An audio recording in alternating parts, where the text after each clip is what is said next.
No, this stone is a gravel road, all the way from number 3 right down to the end. Canfield was a pretty active town. The community was, I think, one of the greatest places for a child to grow up. I'm Bill Douglas. I grew up here in Canfield. My nickname was Bones, and I lived here at Pack League all my life. Billy Douglas. I always called him Chicken Noodle Soup. I don't know why. We called him, every time I see him, I say, "Hi, Chicken Noodle, how you doing?" Nighttime, it was the older boys. We played football on the middle of the highway, and I used to play with them.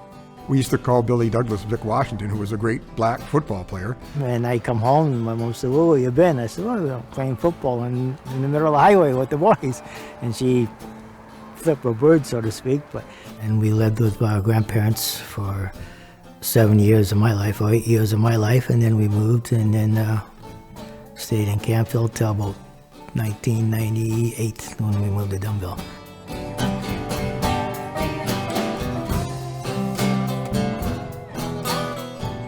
My nieces and nephews should know about this. I think it's great for the community, for the rest of the world to know. A small village like Canfield had a rich history of black ancestry.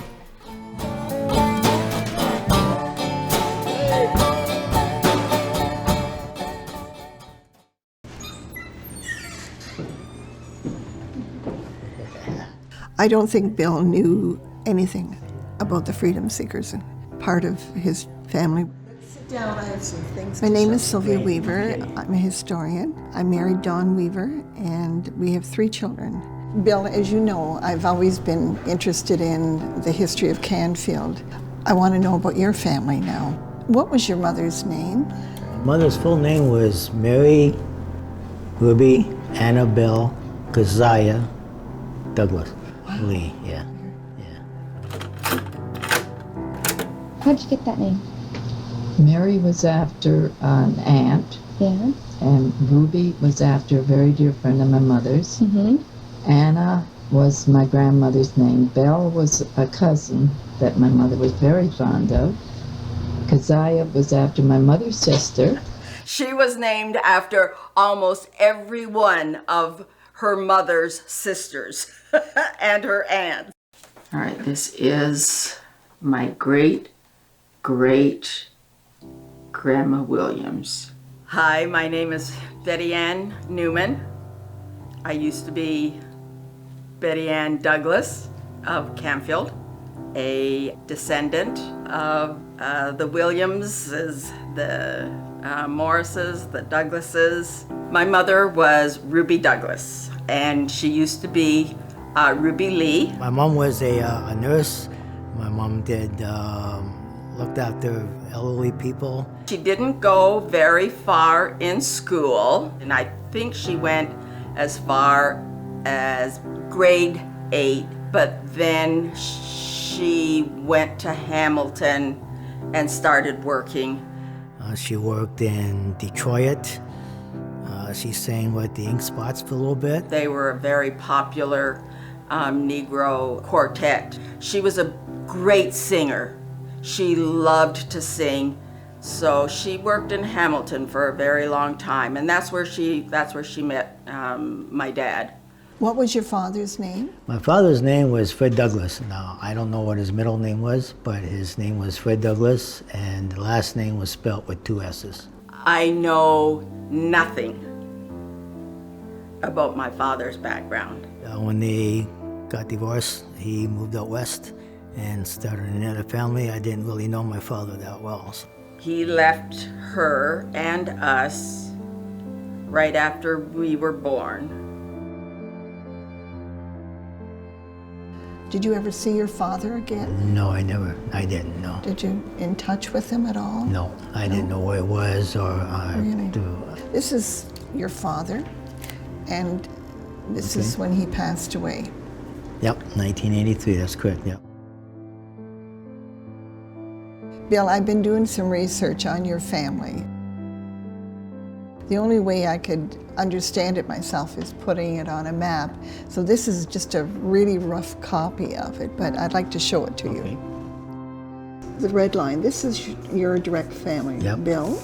And then you go to your father, Douglas, and this would be the family of Mark and Harvey and Stanford. Right? And then this would be his father and mother, which would be your grandparents. They had 21 children, and I couldn't find them all. And then you go back another generation to your great-grandfather, who was Albert Harvey Douglas. He married Mary Ann Lee, and she was born in Ireland. I could go back to Vincent Douglas. He's your great-great-grandfather, and he was a slave in Virginia. I could only find his wife's name is Martha or Patsy. They were both from Virginia, but that's as far as I go because the records for the slaves it's very difficult to find. Yes. And he settled in an area called the Queen's Bush. Vincent is in this book. Okay. And there's a section in here I was wondering if you'd like to read about your family. Sure. Vincent Douglas had been born about 1791 or 1797. He and his wife Martha and their children Charles, Maria, Vincent Jr., and Agnes had been born into slavery in Virginia. Sometime after the birth of Agnes in 1838, the Douglas family escaped and fled to Canada. In 1843, the family lived on 50 acres on Lot 21, Concession 14, in Wellesley Township, where another son, Albert, was born the following year. The Douglas family later moved to a farm on Lot 14, Concession 2, in Peel Township. I was able to go back almost 6 generations. I thought Bill was surprised. He didn't know that he had such important history. Got a little bit sentimental for me, really, yeah. The whole thing of where they came from and the families and the family structure back in those days was very tight. And just thinking about it was awesome. It's mind-boggling. I'd like to go to St. Catherine's, to the Salem Chapel, and there's some people there that I think might be able to help us. Are you willing to go? That'd be great, yes. Ready? Yes, it would be.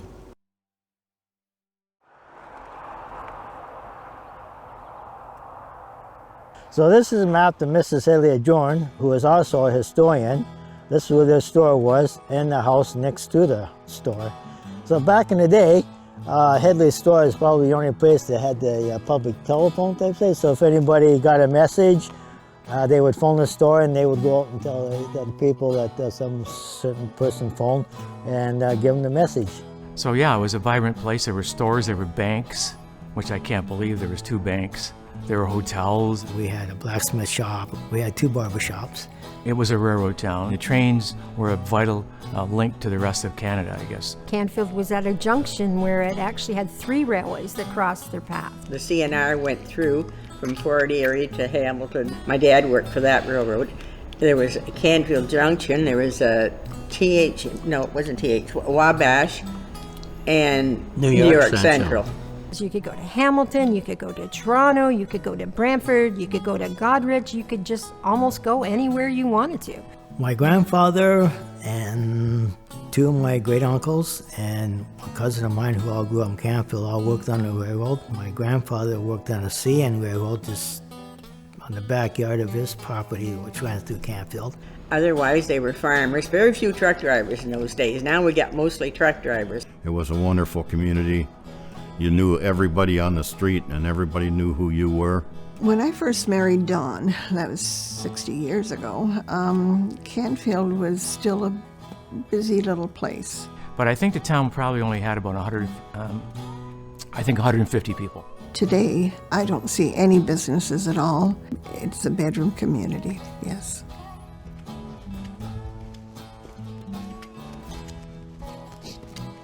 This is my grandparents' house, Isaac Lee. And then we lived here for a couple of years. It was my great uncle Laurie Burke and then he sold it to my great uncle Fred Williams, where we lived a couple years. It was a 2-bedroom house, outside facilities. We burned either wood or coal for the winter time. Yeah. Okay, this empty lot is where my great grandmother Burke lived. She had indoor plumbing, of course, and she had a garden there, and there was a walkway that went back to where we lived in my uncle's house. This is where we had all the family gatherings in the summertime. We would have these massive family get-togethers on August 1st. And it would be all the relatives getting together, and the house would be hot from the summer and from the wood stove going. So the whole family came home. I had great uncles and aunts, and cousins from Toronto, Hamilton, Brantford, all come down. And it was just one great big Sunday afternoon family gathering. It was great. Just that sense of community and family and breaking bread, and it was a wonderful time.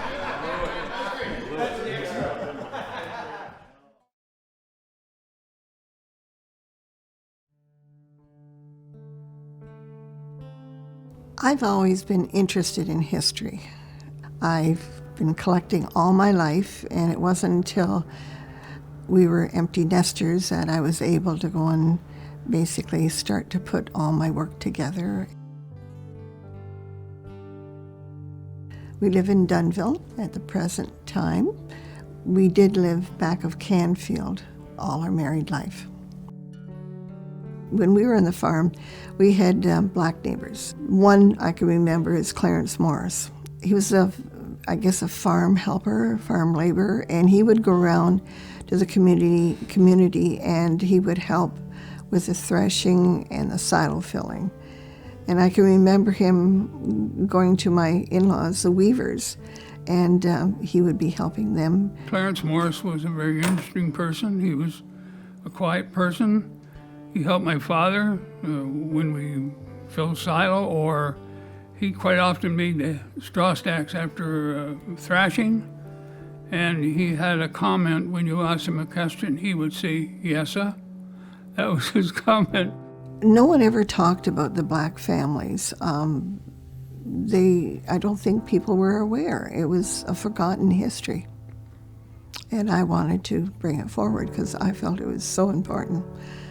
The more I educated myself, the more I was determined to do something.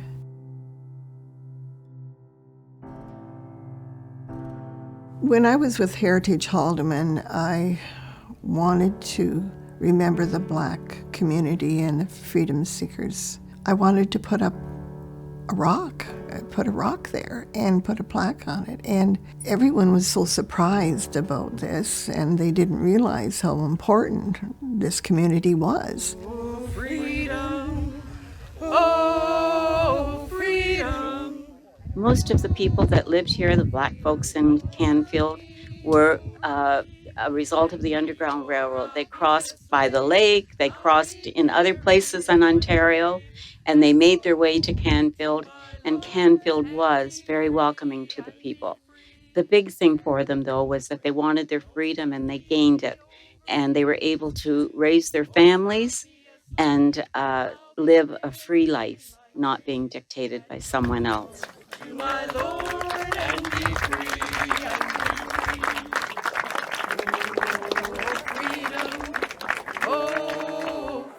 The families were overjoyed when they found out I was going to put up a black settlement marker. They were invited to the day of the unveiling. Everyone was pleased to see old neighbors and the new families, and it was a joyful day. Oh, freedom. Oh, freedom. Oh, freedom over me, over me. And before I'll be a slave, I'll be buried in my grave and go home to my Lord and be free, and be free.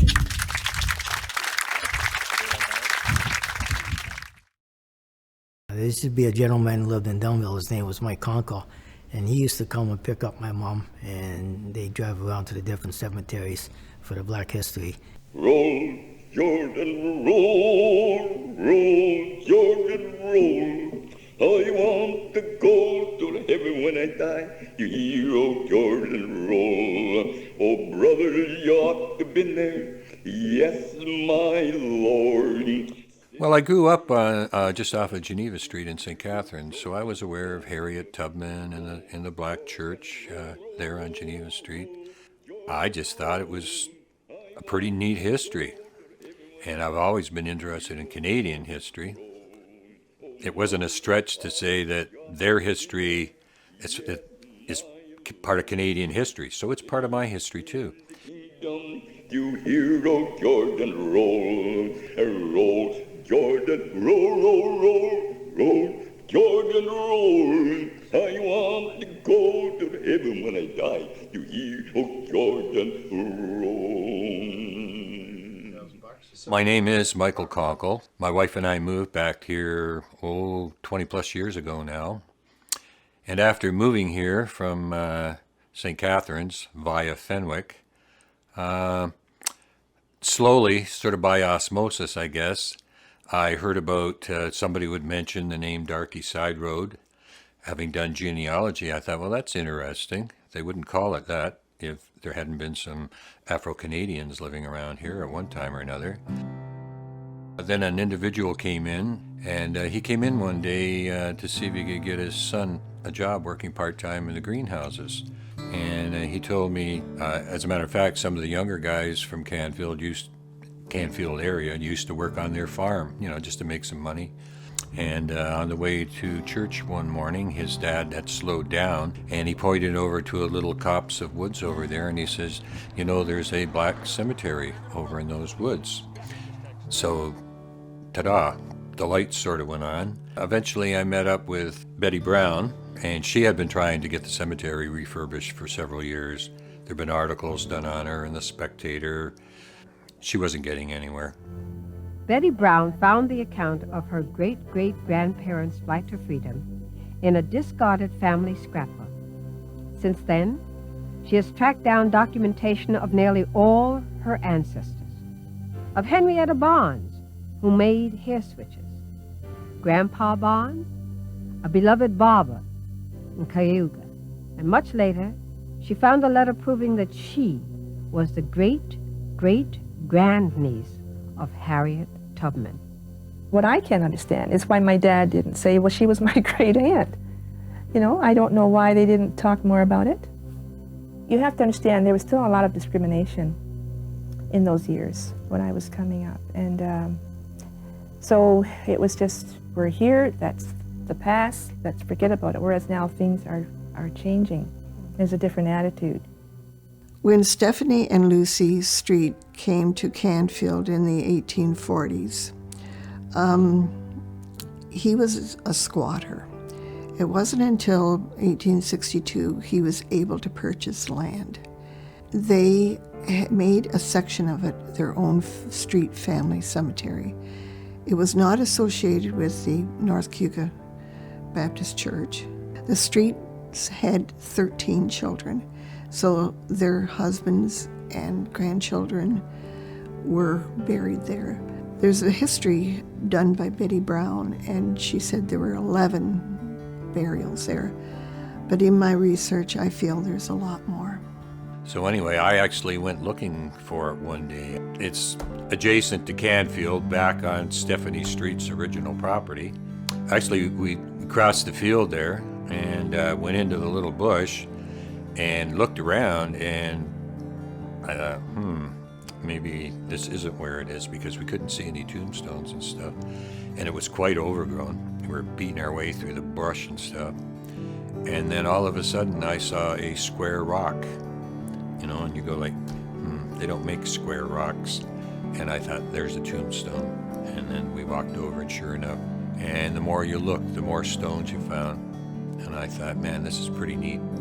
At one time, I thought we were very close. As a matter of fact, I called Betty out in BC, and I told her I think we were just about there. There was only a minor thing to do with a road allowance for the highways or something, and then it just didn't go anywhere.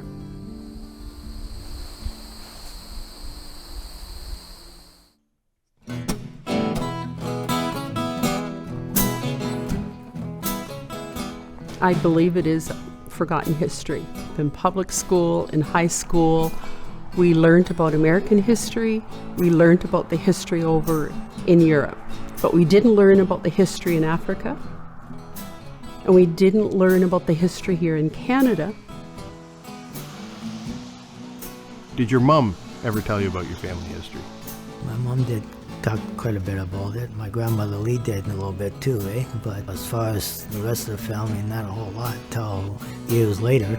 And when one of my relatives started passing on, and the ones we left, we get together and we talk about the old days and talk about different relatives who passed away or that they we could remember too. So it's whether they didn't take an interest in it or because I never heard a lot about it, other than from my mom and a couple of my cousins. Other than that, maybe it's just maybe they wasn't interested. I don't know.